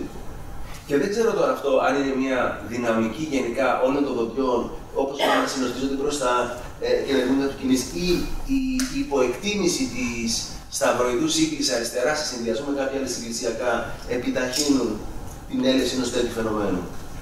Νομίζω ότι η σύγκλη και η σταθερότητα του τρόπου που λειτουργεί το στόμα, γιατί ξέρω, έχουν δεχτεί ένα σωρό κανόνες για το πώς πρέπει να πάνε τα δόντια, πώς πρέπει να λειτουργεί ο καθένα σε συγκεκριμένο ρόλο, είναι σημαντικό. Δηλαδή, κατά τη γνώμη μου, από εκεί πρέπει κανείς να ξεκινάει. Είναι, και θα το πούμε και ίσως και το απόγευμα, είναι ο κώδικας επικοινωνίας. Πώς θα κάνουμε κάτι σε ένα στόμα το οποίο θα έχει μια αρμονική λειτουργικότητα. Αυτό το στόμα δεν μπορεί να έχει αρμονική λειτουργικότητα. Και οι προοπτικές του στόματος είναι τέτοιες που σημαίνουν ότι η ασθενής δεν έχει τελειώσει. Και τα προβλήματα θα ανακύψουν και για το πρόβλημα του πλαγίου, ο οποίος είναι δίπλα σε ένα ακλόνητο στήριγμα, ενώ από την άλλη μεριά δεν γίνονται μεταβολές, πέρα από την παθητική ανατολή. Αλλά εκείνο που βλέπω είναι ότι έχετε φτάσει, ζηλέψτε τους ορθοδοντικούς που κάνουν θεραπείες 2 ετών και λέτε ότι κοστίζουν οι θεραπείες τους και φτάσατε εκεί. Πιστεύω ότι το κόστος ήταν μιας ορθοδοντικής θεραπείας. Το κόστος για όλη τη δουλειά που έγινε. Αν θα έφτανε σε. Ξέρετε το πιάνω. Εντάξει, ή λίγο πιο. Πήγε 2.000, 3.000, 4.000, πόσο πήγε. Ας το πούμε σε δολάρια. Γύρω στις 2.000 στο σύνολο. Σε δραχμές. Εντάξει, εγώ θεωρώ για μένα. Λοιπόν, εγώ θεωρώ καταρχήν συγχαρητήρια, εξαιρετική περίπτωση. Όμως η κοπέλια είναι 22 χρονών, άκουσα καλά. 33. Αυτό είναι καλύτερο. Άρα έχει 50 με 60 χρόνια κατά μέσο όρο ακόμα ζωής. Και επειδή είναι πολύ μεγάλο αυτό το χρονικό περιθώριο, επειδή είναι ένα πολύ ζωντανό άτομο, την είδα και στο βίντεο πάρα πολύ ωραία και αυτή η τάση για να παίρνουμε βίντεο είναι πολύ σημαντική και το κάνουμε πλέον. Όμως αυτό το άτομο μετά από 50-60 χρόνια έχει πολλή πορεία και πολύ μεγάλο μέλλον. Τι θα γίνει με αυτό το εμφύτευμα σε αυτή την πρόστια αισθητική ζώνη? Ένα άλλο θέμα το οποίο πολύ σωστά έθιξε ο Γιώργος προηγουμένως είναι ότι η αύξηση συνεχίζει εφόρου ζωής. Μπορεί να μην είναι έντονη η αύξηση και ανάπτυξη 1,2 με 1,5 χιλιοστά που είναι στη φάση της εφηβείας, όμως μετά τα 18 συνεχίζει και είναι 0,1 μέχρι 0,2 χιλιοστά το χρόνο. Που σημαίνει ότι σε 20 χρόνια θα έχουμε διαφορά περίπου 2 χιλιοστών. Εκεί θα δει τον πλάγιο τομέα πολύ σωστά ο Γιώργος που ανέφερε να πετάει. Γιατί αναγκαστικά δεν θα έχει και άλλη επιλογή να κάνει. Γιατί έχει δίπλα του ένα αγκυλωμένο δόντι, ένα ανένδοτο δόντι. Βέβαια υπάρχει επιλογή μετά από τόσα χρόνια να γίνει αλλαγή της προσθετικής κτλ. Αλλά θα έχουμε θέμα με το διπλανό. Υπάρχουν θέματα τα οποία. Γι' αυτό ακριβώς το λόγο σας είπα αυτό το αρκετά εξωφρενικό για πολλούς, ότι θα ήθελα να πετάξω την μπάλα στο μέλλον όσο μπορώ πιο αργά. Θα ήθελα δηλαδή εδώ να δω φυσικά τη δεύτερη ορθοδοτική θεραπεία, πολλές φορές ακολουθεί και τρίτη ορθοδοτική θεραπεία, εφόσον δεν υπάρχει μόνιμη συγκράτηση. Γιατί δυστυχώς αυτό που λέμε ότι τα πάντα υπόκειται τις αλλαγές της βαρύτητας, με την πάροδο του χρόνου το δέρμα ρητιδώνει, τα μαλλιά γκριζάρουν, τα κάτω δόντια έχουν φτάσει να συνοστίζονται, μερικά αυτοκτονούν. Τα μαλλιά εννοώ εδώ πέρα γιατί. Λοιπόν, επομένως αυτό το οποίο θα ήθελα εδώ είναι να γίνει ένα καλό consultation και θεωρώ ότι αν μείνει αυτή η κοπέλα από τον πρώτο μέχρι τον πέμπτο όροφο στο ασανσέρ με τον Στέφανο, σίγουρα θα έχει πιστεί και θα πηγαίνει στο ιατρείο του για να φτιάξει τα δόντια. Δεν υπάρχει περίπτωση.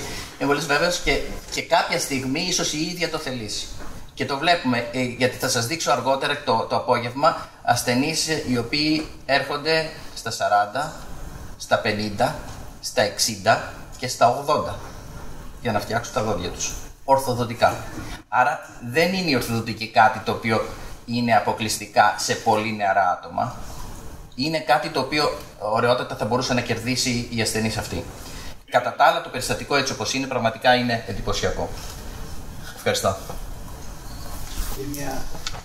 Κύριε Σαντριτσάκη.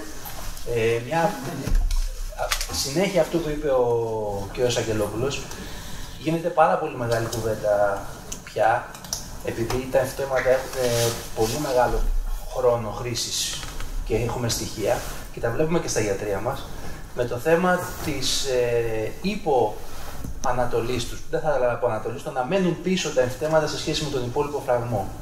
Και έχει αρχίσει και γίνεται και αρκετή κουβέντα σε ό,τι αφορά αυτό το πράγμα. Δηλαδή υπάρχει συνεχής ανατολή των υπολείπων δοντιών, με αποτέλεσμα τα εμφυτεύματα μακροχρόνια να καθυστερούν, να μένουν πίσω.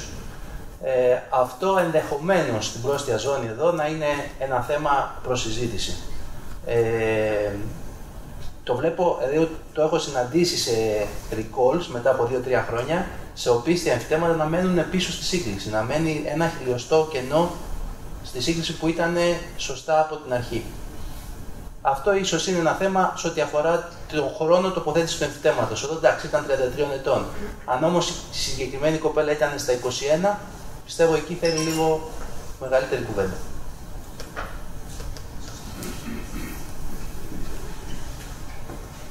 Άλλη ερώτηση, παρατήρηση. Να κάνω μια ερώτηση παρακαλώ. Η απόσταση του σημείου επαφής από την κορυφή της απνοιακής ακρολωθίας στην εγγύηση στην άποπλευρά του εμφυτεύματος, την έχετε μετρήσει? Δεν έκανα αυτό το σάμι, όχι. Για να φέρω το σημείο επαφής, λέτε, στα 5, ας πούμε. Ακριβώς. Όχι. Και αν αργότερα μια όψη στα παρακείμενα, μήπως μπορούσατε να βελτιώσετε το ύψος της μεσοδοντίου φυλής? Σίγουρα. Αν παρέμβουμε περαιτέρω προσθετικά, όχι, δεν θεωρώ όμως ότι μπορεί να γίνει μεγάλες διαφορές. Πλέον δηλαδή νομίζω ότι είναι στα όρια του σχεδόν το περιστατικό.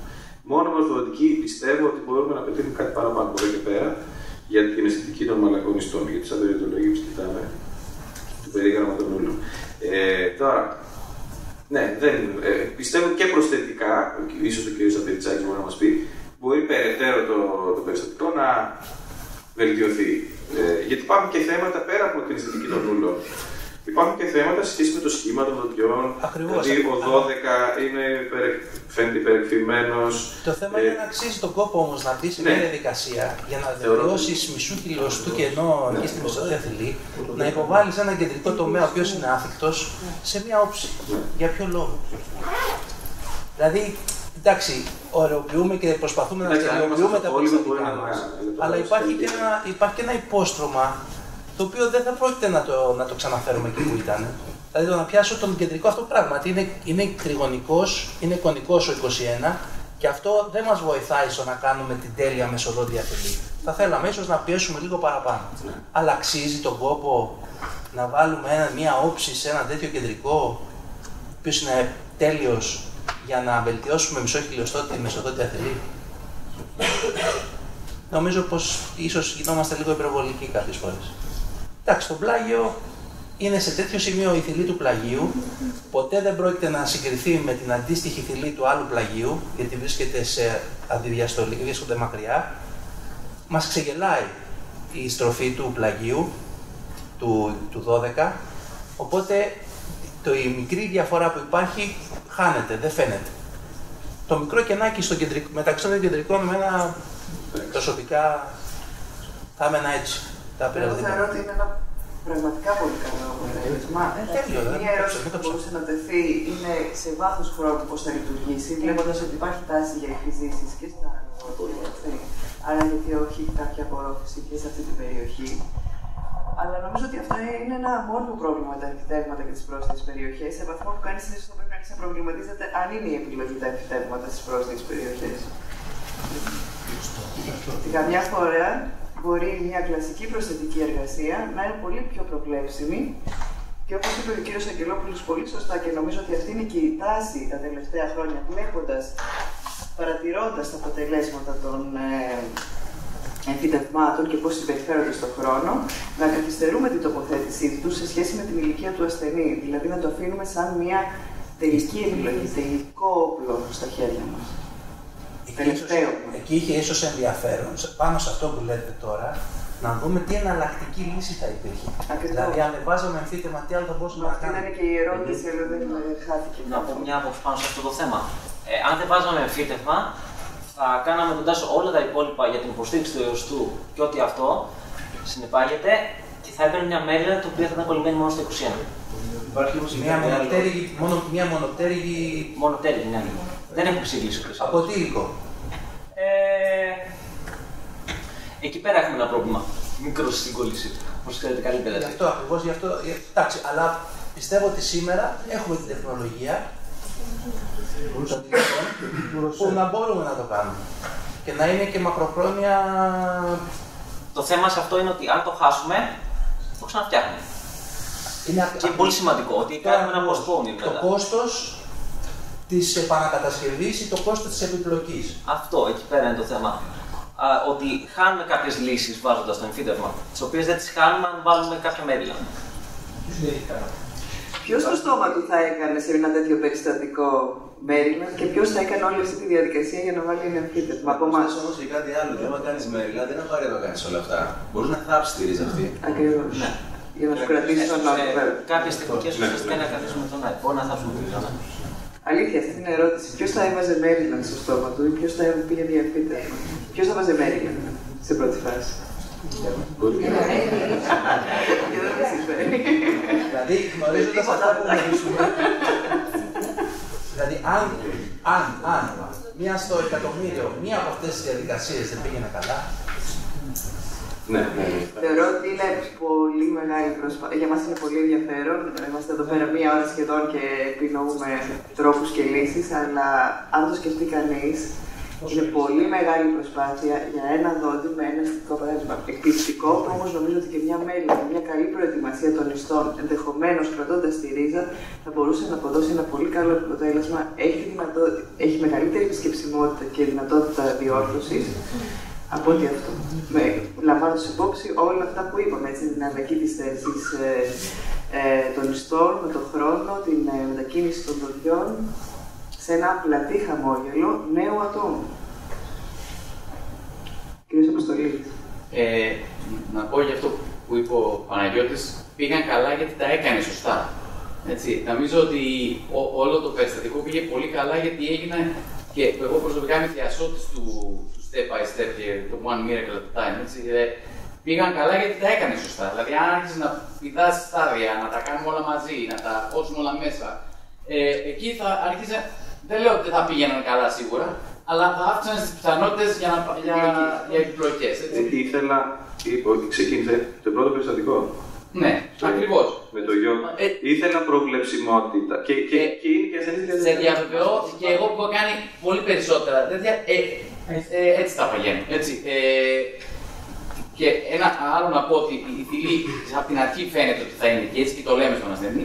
Απλώς το δικό μου ίσως θα έκανα ίσως κάτι διαφορετικά εκτός από το αστικό μόσχημα που εντάξει είμαστε διαφορετικοί και τότε προτιμώ εγώ κάποια άλλα μοσχεύματα, αλλά δεν είναι αυτό το θέμα. Έχεις πολύ καλά αποτελέσματα και με αυτά τα μοσχεύματα, δεν αντιλέγω. Το μοναδικό που ίσως θα σου έδινε ίσως λίγο καλύτερους μαλακούς ιστούς, ίσως. Και σίγουρα δεν θα είχε και το sloughing του συνδετικού ιστού. Θα το έσπαγα, όχι συνδετικό, θα το έσπαγα ακόμη σε ένα στάδιο. Δηλαδή θα έκανα το μόσχημα του συνδετικού ιστού στην αποκάλυψη του φυτέρου και όχι στην τοποθέτηση. Τοποθέτηση μου δεν το κάνει έτσι. Τοποθέτηση. Αντί να το κάνω στην τοποθέτηση, δεν να κάνω στην αποκάλυψη. Γιατί εκεί θα είχα δυνατότητα να κάνω υπερπεριοριστικό κρυμνό και να έχω καλύτερη βάση για το συνδετικό, για το μόσχημα του συνδετικού ιστού. Μόνο αυτό τίποτα, όλα τα άλλα πιστεύω ότι τα έκανε έτσι τέλεια. Πάντως αυτά επαφίονται στην κρίση και στην κλινική επιδεξιότητα του καθενός. Γιατί εγώ για παράδειγμα, ας πούμε, πάντα στην εξαγωγή θα κάνω ένα μόσχευμα. Έτσι, και η λογική μου είναι ότι σαν ύφασμα, όταν πρέπει μετά να κάνω ανάπλαση, είναι πιο πολύ ιστό και δεν χρειάζεται να επανέλθω μετά. Και εδώ θα πήγαμε σαφώς με υπερόιο μυσκοτό. Καλύτερη μάθηση και συγχρόνως αυξάνεις και το παριακό οστικό πέταλο με μαλακό ιστό. Απλώς αυξάνεις και το μορμπίτι των. Πάντως είχε υπερόιο μαλακό ιστό. Είχε υπερόιο μαλακό ιστό πολύ.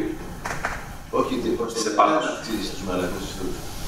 Δηλαδή το μυσκοτό αυξάνεις και προστομιακά το πάνω. Αυξάνεις όμως και το μορμπίτι. Δηλαδή πρέπει να βάζεις λίγο και τον ασθενή τη θέση σου όπως είπε η Γιάννα, στη θέση του ασθενούς. Δηλαδή θα καθόσουν να σου κάνουν. Αν έλεγες, ξέρεις, θα σου κάνω το δόντι και θα το κάνουμε μετά, ή θα σου κάνω το δόντι, θα σου κάνω και έναν υπερόιο μυσκοτό, θα σου βάλω και. Δηλαδή, αν πήγαινα εγώ στη θέση του ασθενούς, εγώ δεν θα τα έκανα. Αυτό να κάνεις τους άλλους μετά. Όχι, δεν θα χρειαστεί. Δεν θα χρειαστεί. Στη δεύτερη φάση δεν το κάνεις. Όχι, δεν θα χρειαστεί. Δεν θα κάνεις connective tissue στην αποκάλυψη. Πολλές φορές όχι. Ξέρεις πως λίγες φορές πάει πια, αν αναπλάσεις πολύ καλά το κόκαλο, κάνεις overbreeding του, πόσο έχουν μειωθεί οι περιπτώσεις που κάνουν συνδετικό ιστό. Πάρα πολύ. Ενώ έχουν πέσει τα περιστατικά που χρειάζονται. Και να πούμε εδώ ότι ίσως η χρήση ξενομοσχεύματος για να διατηρήσει λίγο. Εξωτερικά δηλαδή ενδεχόμενα θα ήταν μια επιλογή. Καλό το ολομόσχευμα αλλά εξωτερικά. Έβαλε, έκανε πολύ καλό. Δεν είναι στο slide και το τοποθέτηση. Τώρα ένα λεπτό θα πάρω παραπάνω, αλλά θα πω κάτι μια άποψη που έχω, μπορείτε να επανασταθείτε. Εσύ αλλά να πιστεύω. Λοιπόν, σε όλες τις περιπτώσεις λέμε ότι το κόκαλο καθαρίζει τους μαλακούς ιστούς. Εγώ δεν το πιστεύω απόλυτα αυτό. Δηλαδή πιστεύω ότι ο βιότυπος των όνων ήταν επαχής μπορεί να κερδίσει ακόμα και σε ένα μειωμένο κόκαλο. Και τι εννοώ, η κλασική περίπτωση εδώ πέρα. Και τα δύο αυτά δόντια στην εκεί του 21 και στην άπο του 12, εκεί του 21 και εκεί του 12 έχουν απώλεια σε επίπεδο μεσοδόντιου οστικού πετάλου. Είναι έτσι, δεν είναι? Ναι. Όταν είναι στην αρχή διαφάνεια, είναι βασικό καλό μεσοδόντια. Η θηλή στο 11 είναι άθικτη. Και δεν έχει τυλάκι εκεί πέρα. Ποια είναι η διαφορά? Είναι η διαστάση μεσοδόντια θηλής. Που εξορισμού η μεσοδόντια θηλή ανάμεσα στους κεντρικούς τομείς είναι πολύ πιο ευραία, πολύ πιο παχιά από ό,τι είναι ανάμεσα στο κεντρικό και το πλάγιο. Στο δικό μου λοιπόν το σκεπτικό είναι ένα μόσχημα συνθετικού ιστού, το οποίο το κάνω πάντα. Μου δίνει τη δυνατότητα να τροποποιήσω το βιότυπο, να αυξήσω το πάχος, ώστε ακόμα και σε μια ρίκνωση ποστική που δεν μπορεί να την προβλέψει, αυτό ποτέ δεν πρόκειται να σε προδώσει. Άρα λοιπόν, ναι, το κόκαλο καθορίζει πάντα τους μαλακούς ιστούς, αλλά όταν πρόκειται για ένα παχύ βιότυπο, τον οποίο τον εξατομικεύεις και τον δημιουργεί στην πορεία των επεμβάσεων, η σταθερότητα του αποτελέσματος στον χρόνο δεν είναι οστική, αλλά είναι επίπεδο μαλακών ιστών. Ναι, για να έχεις όμως μια οστική σταθερότητα, μια καλή σταθερότητα, πρέπει να έχεις. Δηλαδή δεν μπορεί να βασίζεις την μακροχρόνια σταθερότητά σου στους μαλακούς τους μόνο. Πρέπει να έχεις και σε το καλό κόκαλο. Σε ένα παχύ βιότυπο μπορεί, εγώ πιστεύω. Και δύο πράγματα για αυτό που είπες για το κεντρικό. Σίγουρα το κόκαλο του στην εγγύηση του 21 είναι πολύ καλύτερο από το εγγύηση του 12, έτσι. Και το είδαμε και από την αρχή.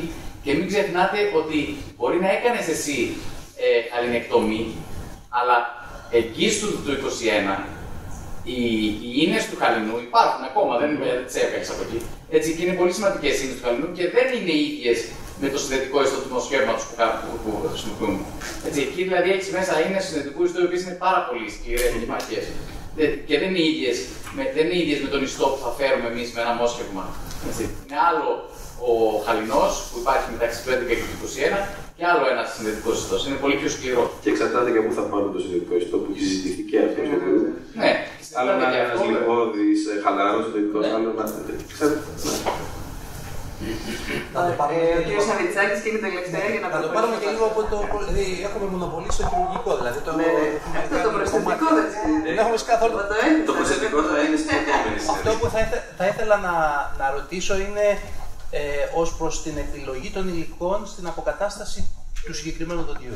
Γιατί είδαμε ότι σε τοποθετήθηκε ένα κολόγωμα ζυφωνίου. Αυτό είναι εξατομικευμένο ή προκαταστατικό. Είναι κομμένο από CAD-CAM. Και η σύνδεσή του με το εμφύτευμα. Η σύνδεση έγινε με μια διπλή δύο συστατικών χημικού πολυμερισμού ρητίνη. Κόπηκε και αυτό από CAD-CAM. Η επισύνδεση, το κολόγωμα μέσα στη σύνδεσή του είναι μεταλλικό ένθετο ή είναι όλο ζυρκονία? Όχι, όχι. Μεταλλικό με ζυρκονία. Άρα δηλαδή στα 1200 MPa το κολόγωμα. Πήγαμε να το κάνουμε στην αρχή, υπάρχει μια διαφορά στο χρώμα, έτσι, σημαντική.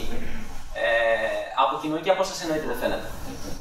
Δεν το πήγα στο θέμα του χρώματος, όχι, και συνολικά το λέω. Το απ' έξω φτιάχτηκε, πήγαμε να το φτιάξουμε, κάποιο λάθος έγινε από το εργαστήριο, 3-4 φορές το πρεσάραμε, θέλαμε να το κάνουμε με διπηρετικό λίθιο, δεν τα καταφέραμε. Το κόψαμε τελικά με ζυρκόνιο, τον πυρήνα, το οποίο ήταν high transparent, γύρω στα 720 MPa δυνάμεις, για να μπορέσουμε να έχουμε ένα καλύτερο αποτέλεσμα. Αλλά χάσαμε λιγάκι και έχουμε λιγάκι γκριζάρισμα εκεί πέρα. Η απόφαση στο να χρησιμοποιηθεί apartment ζυρκονίου, πώς προκύπτει? Υπάρχει μια πολύ μεγάλη κουβέντα στο θέμα αυτό, στο αν θα πρέπει ή όχι. Και πάνω σε αυτό θα ήθελα να μπορείτε να... Για μια καλύτερη σταθερότητα στο χρώμα στο μέλλον σε εκείνη την περιοχή, γιατί είναι και πάρα πολύ λεπτός ο βιότυπος. Προς τα εκεί κινηθήκαμε κυρίως. Δεν είδα όσον αφορά την κλίση του εμφυτεμαρία, αν για παράδειγμα θα μπορούσε να βγει η κοχλιούμενη κατασκευή αυτή. Είχαμε πρόβλημα στην κοχλιούμενη, γιατί η κοχλιούμενη ήταν η προσωρινή και έβγαινε ακριβώς δίπλα στο οπτικό. Είχα μεγάλο πρόβλημα, γιατί η πρώτη μας απόπειρα ήταν να κάνουμε κάτι τέτοιο. Αλλά έτσι δεν φαίνεται ακριβώς η κλίση. Στερεομετρικά, να το δούμε από 3 διαστάσεις, ψηλά έφτανε δίπλα στο οπτικό και θα χάναμε όλα τα properties που είχαμε σε εκείνο το σημείο. Όλες τις ιδιότητες των υλικών. Και αυτό θέλει μια συζήτηση, αφού έχουμε και τους χειρουργούς εδώ που βάζουν τα ευθέματα. Για μας, ας πούμε, που ερχόμαστε να κάνουμε τελική αποκατάσταση, επειδή υπάρχει ένα πολύ μεγάλο θέμα επίσης με το θέμα της συγκόλλησης και της περίσσιας της σκονίας κλπ. Καλό θα είναι όσο μπορούμε, μας το επιτρέπει η ανατομία, να βγαίνουμε ιδίως σε αυτές τις περιοχές. Και γι' αυτόν τον λόγο έγινε και η συγκόλληση κάτω από απομόνωση, για να είμαστε όσο το περισσότερο σίγουροι ότι θα μπορέσει να αφαιρέσουμε όλο αυτό. Μπορεί να δείτε και η θηλή να φεύγει επειδή έχει μείνει. Ναι, ναι. Ήμουν πάρα πολύ χαρούμενος που 2 μήνες μετά το είδα για πρώτη φορά και είδα ότι είχε αρχίσει και κατεβαίνει η θηλή, γιατί τη μέρα που το βάζουμε είναι όλα χάλια. Με τόση τάση από το Dental Dam είχαμε πολύ μεγάλο πρόβλημα. Μετά από 2 μήνες που το είδαμε κανονικά, είδα να κατεβαίνει και λέω προφανώς δεν υπάρχει κάτι το επόμενο σε εκείνο το σημείο. Ωραία. Να συγχαρούμε και πάλι τον κύριο Βελικό.